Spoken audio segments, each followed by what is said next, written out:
విజయవాడ ఇంద్రకీలాద్రి దేవస్థానం toll gate నుంచి రథం centre వరకు ఉన్న అక్రమాలను తొలగింపులకు అధికారులు చేపట్టారు. ఈవో సీనా నాయక్, ఆర్డీఓ, తహసీల్దార్, ఏసీపీ, మున్సిపల్ టౌన్ ప్లానర్తో సమావేశం నిర్వహించారు. ప్రభుత్వ ఆదేశాల మేరకు అక్రమాలను తొలగింపునకు అన్ని శాఖలు సహకరించాలని కోరారు. ఈ మేరకు సాయంత్రం నుంచి అక్రమాలు కూడా తొలగిస్తున్నట్లు చేపట్టారు.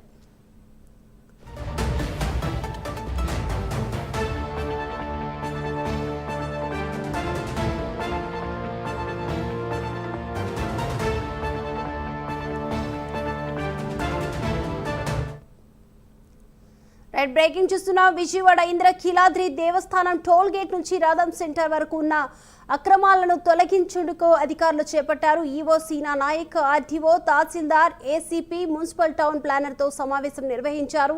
ప్రభుత్వ ఆదేశాల మేరకు అక్రమాలను తొలగింపులకు అన్ని శాఖలు సహకరించాలంటూ కూడా కోరారు. ఈ మేరకు సాయంత్రం నుంచి అక్రమాలు తొలగింపులను చేపట్టారు.